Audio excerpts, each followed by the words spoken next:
The Word of God is alive and powerful, sharper than any two-edged sword, piercing even to the dividing asunder of soul and spirit, and of the joints and marrow, and is a critic of thoughts and intents of the heart. All Scripture is God-breathed and is profitable for doctrine, for reproof, for correction, for instruction in righteousness, that the man of God may be mature, thoroughly furnished unto all good works. Study to show thyself approved unto God, a workman that needeth not to be ashamed, rightly dividing the word of truth. Let us begin our Bible study with a time of silent prayer. This opportunity gives you, as a believer in the Lord Jesus Christ, the time that you can ensure that you are in fellowship for the teaching of the Word of God.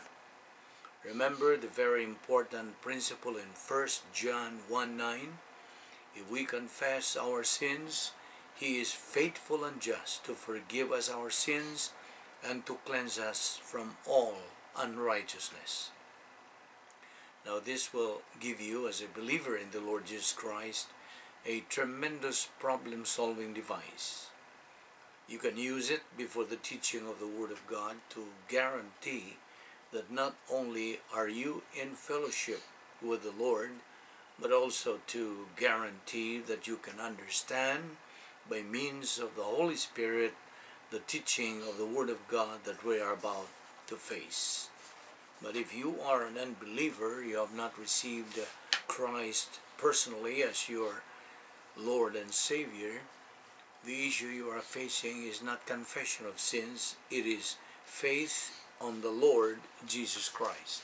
Acts 16:31 says, "Believe on the Lord Jesus Christ, and thou shalt be saved." Therefore, let us pray.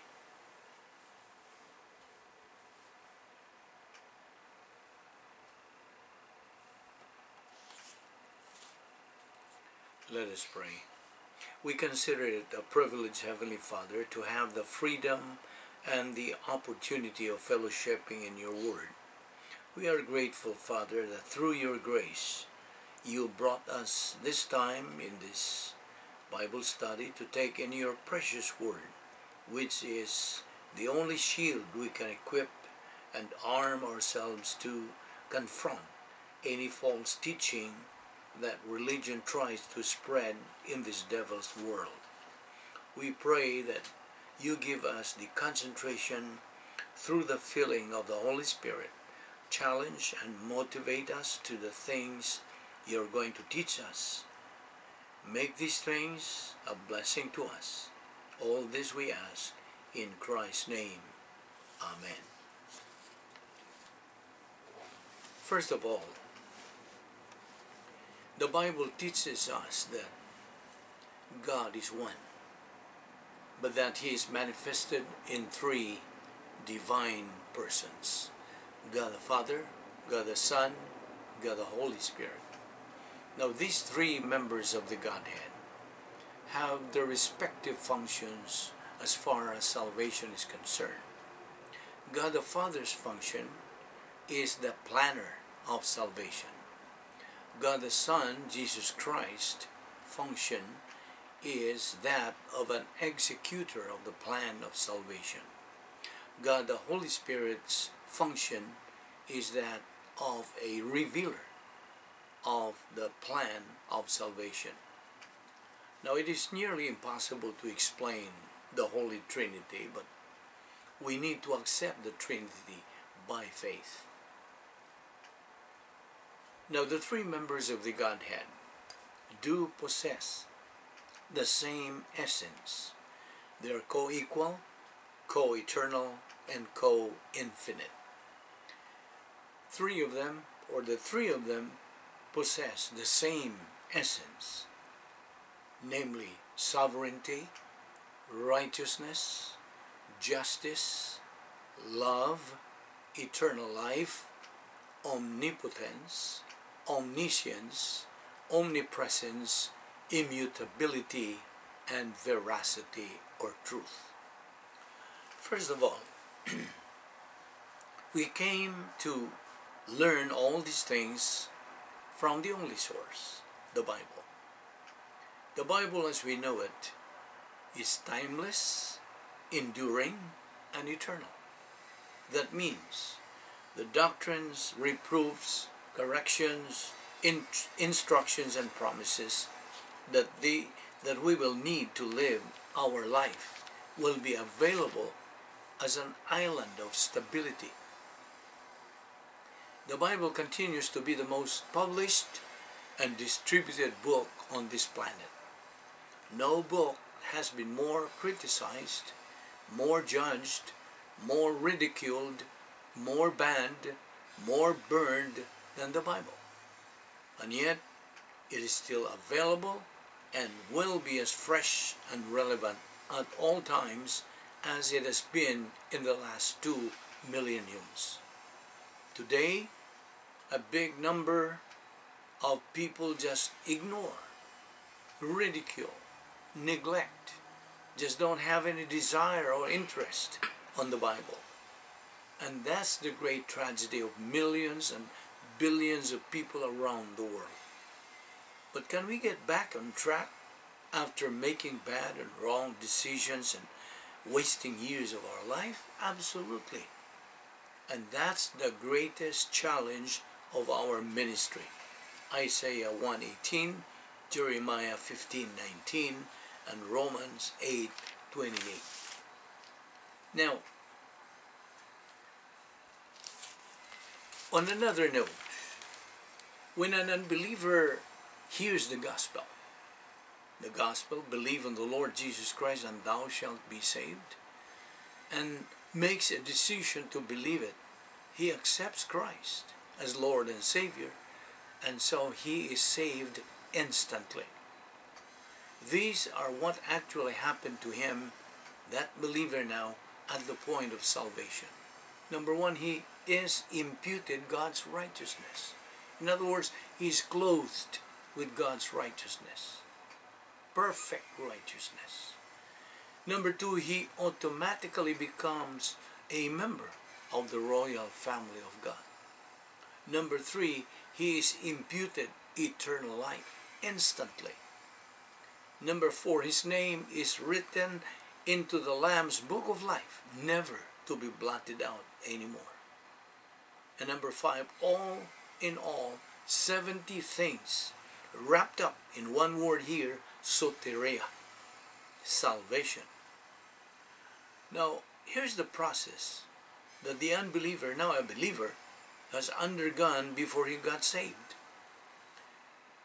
Here's the cross. And Christ died for his sins on that cross. The unbeliever used his positive volition, so he believes in Christ. Simultaneously, God the Holy Spirit performs his spiritual surgery. He caused comprehension, understanding, perception of the gospel message, at the same time showing the unbeliever that it's the truth about the way to eternal life and relationship with God, at the same time convicting the unbeliever of the unpardonable sin.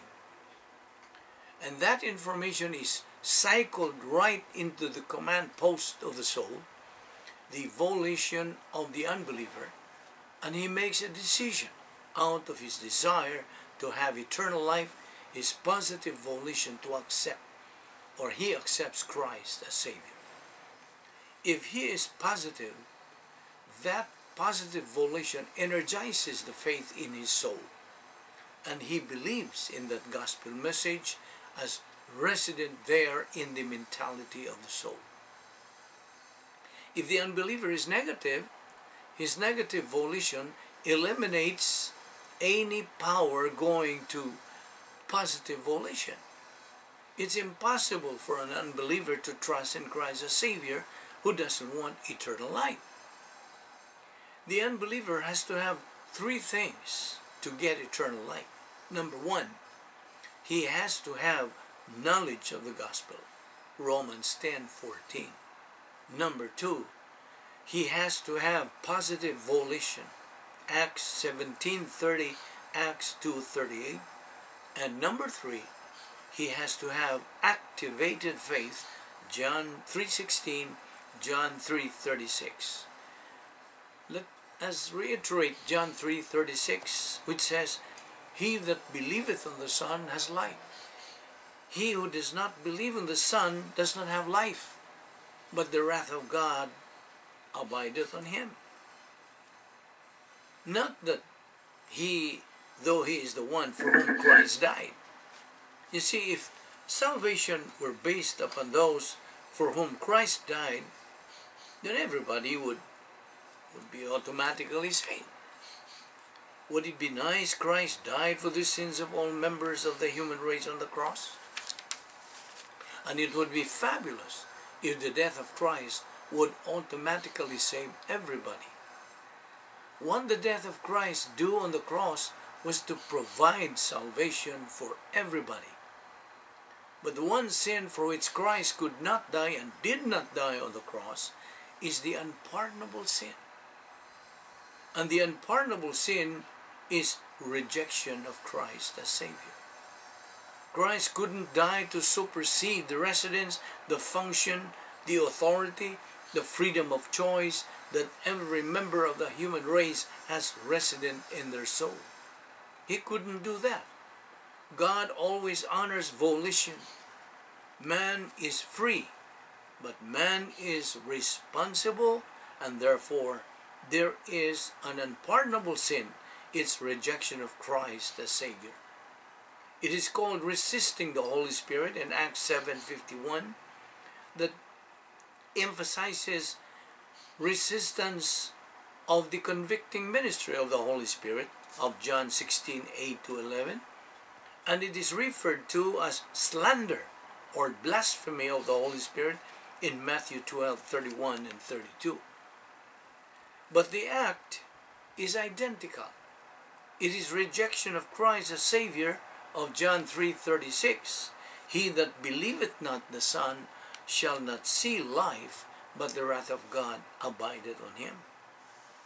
Now, when a member of the human race trusts in Christ as Savior, God imputes eternal life.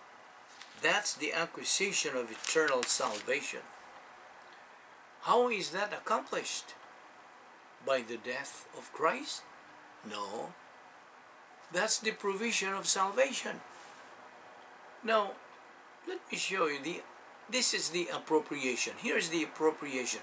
Here's the imputation. Imputation is given to that man who just received Christ as Lord and Savior, and that man's faith in Christ is energized and enlivened.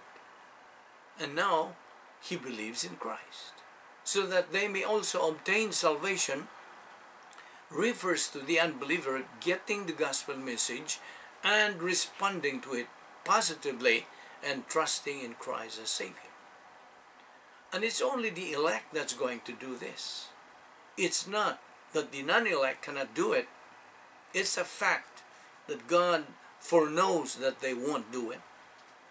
You see, God foreknows everything. He foreknows you would trust in Christ as Savior. He foreknows who's going to reject Christ as Savior.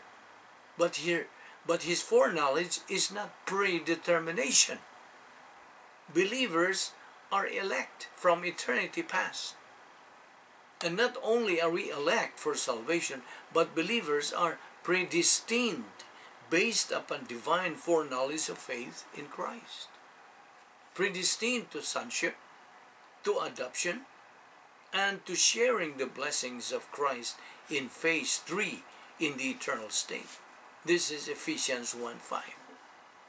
But predestination in Romans 1:29 and 30 is also based on prognosis tuo theon, the foreknowledge of God. Both election and predestination are based upon divine foreknowledge. Now, point 1. If the unbeliever with his negative volition responds to the gospel, resists positive volition, he resists therefore the faith appropriation of Christ as Savior. And in doing so, he resists the will of God. So negative volition therefore resists positive volition, resists the appropriation of Christ as Savior, and therefore resists what is clearly declared to be the will of God in Scripture. 1 Timothy 2:4, God desires for all men to be saved. Or 2 Peter 3:9, He is not willing that any should perish, but that all should come to a change of attitude. And therefore, negative volition is resisting the will of God. But negative volition is not resisting the plan of God. He is only resisting part of the plan of God. So you should read John 3:16, John 3:36, John 6:28 to 58, etc. Point 2. In stimulus and or the provisionary of the transpositive plan of God, the spiritual death of Christ on the cross for the sins of the entire human race is both the will of God as well as the plan of God. So, this is very important for us to remember, that as believers in Christ, we should be aware of all these things that happen to us at the point of salvation. Now let's take up, after salvation, what? This is what we call post-salvation spiritual life that we're going to take up.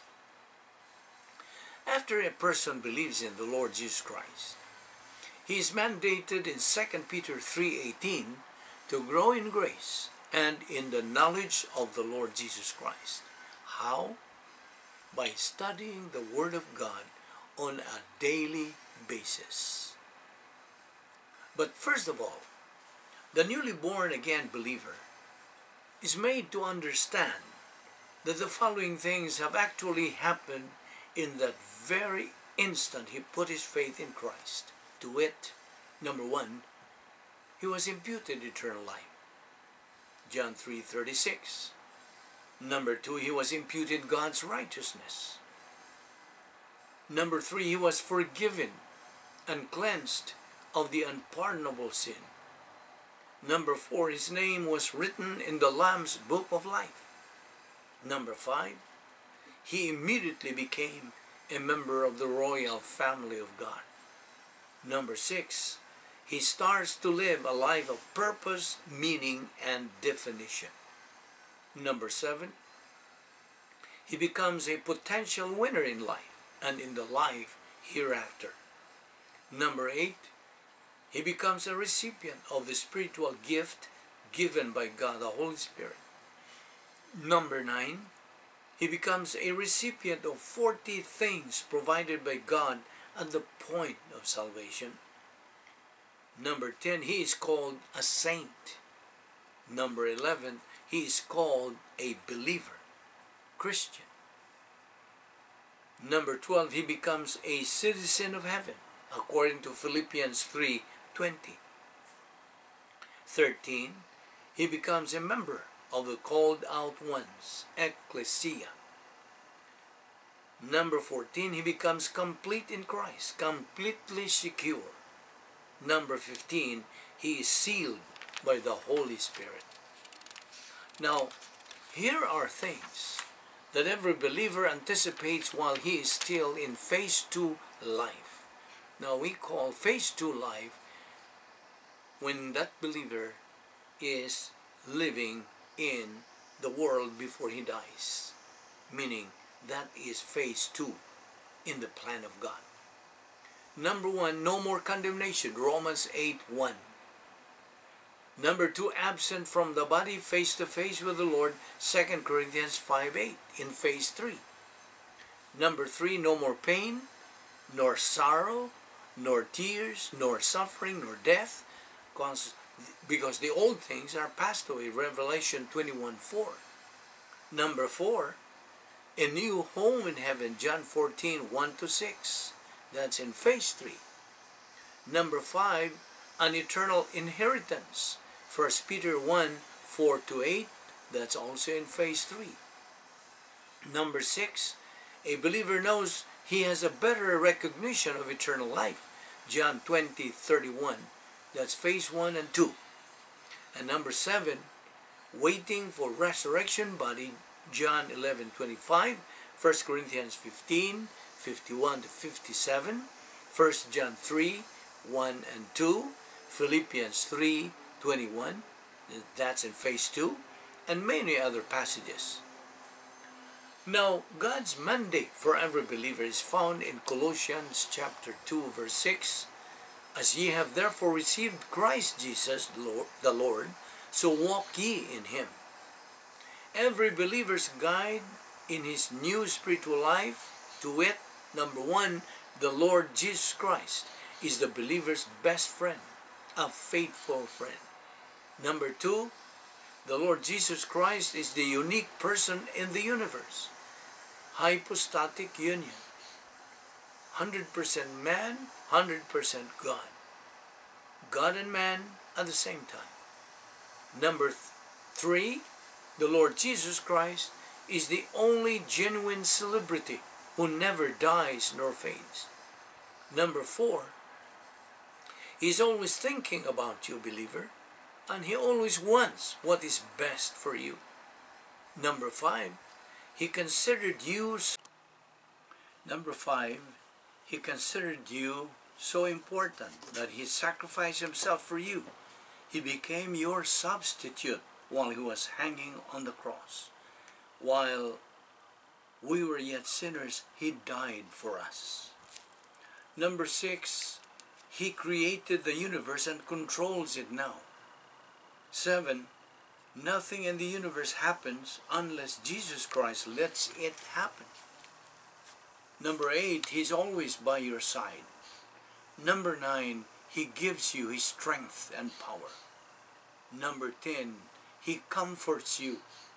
11, he has no beginning nor end. He is the Alpha and the Omega. 12, he is the model of humility.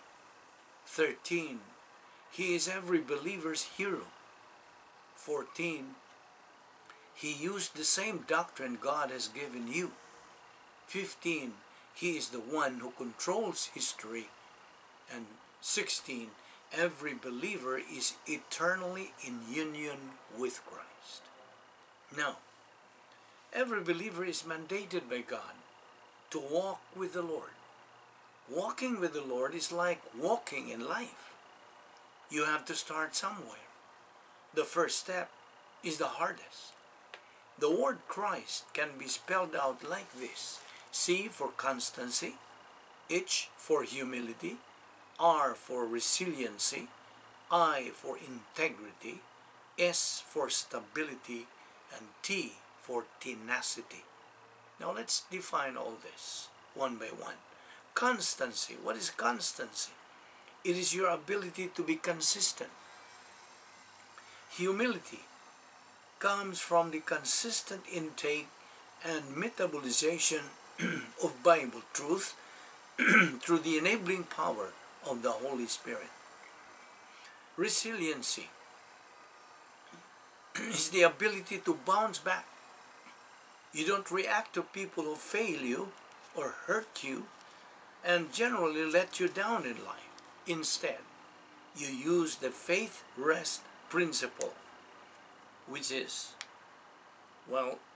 number 1, there is claim a promise. Number 2, think of what God can do to your problem.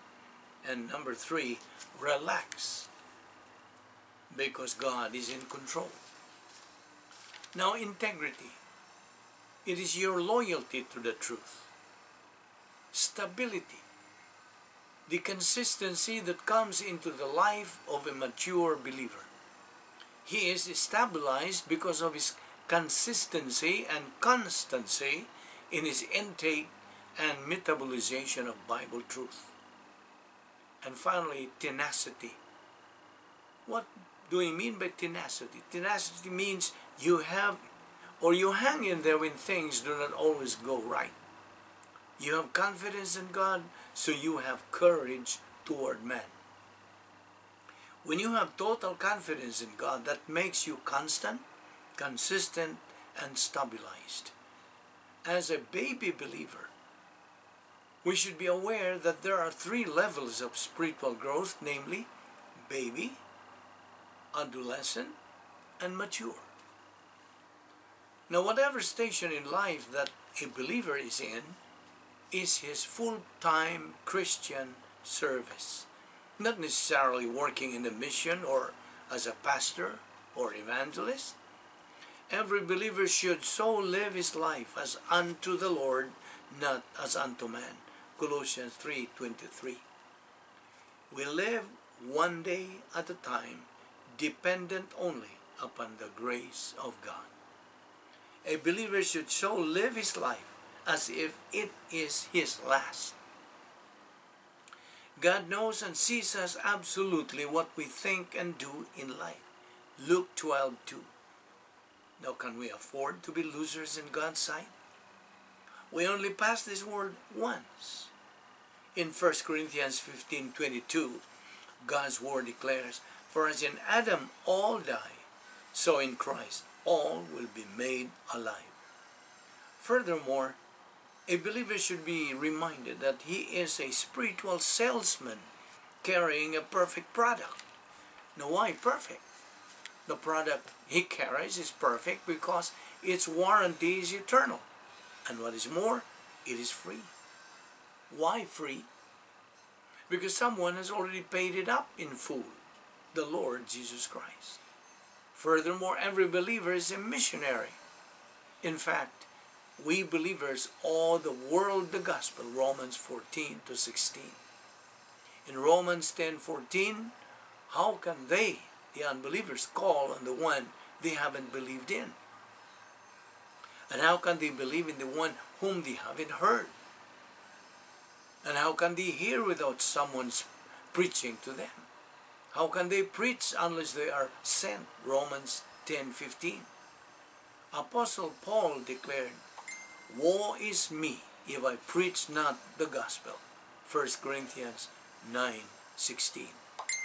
God's word says, "How beautiful are the feet of those who bring good news."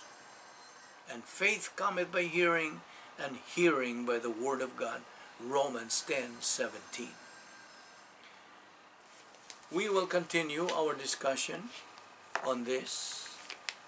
The scripture declares in this manner, God in this manner loved the world, that he gave his only born Son, that anyone believing in him may not perish but have everlasting life. For God sent not his Son into the world to condemn the world, but that the world through him might be saved. He that believeth on him is not condemned, but he that believeth not is condemned already, because he hath not believed in the name of the only begotten Son of God. Jesus Christ went to the cross. He died for the sins of the human race. He removed the barrier between man and God, so that man can step across into eternal life by trusting in Christ as Savior. And therefore, as you sit here today with your eyes closed, to assure you of privacy, you have the option right now of making the greatest decision in life, the decision to believe on the Lord Jesus Christ as your Lord and Savior. The decision that brings you everlasting life, deliverance from the wrath of God to come, the lake of fire. Becoming a member of the royal family of God, having righteousness imputed to you permanently, and that is the decision to trust in Christ as your Savior. To believe that he died on the cross for you or for your sins. That's the only thing that you have to do to get eternal life, and that's the only thing that you can do to get eternal life. You can't do anything else. In response to the question, "Sirs, what must I do to be saved?" the answer came back, "Believe on the Lord Jesus Christ, and thou shalt be saved." The way to eternal life is faith in Christ. Therefore, believe on the Lord Jesus Christ, and thou shalt be saved. Let us pray. Father, we're indeed grateful for the privilege of studying your word so briefly. We ask that you open our hearts to these things, increase our perception, our comprehension of them. For we ask it in Christ's name. Amen.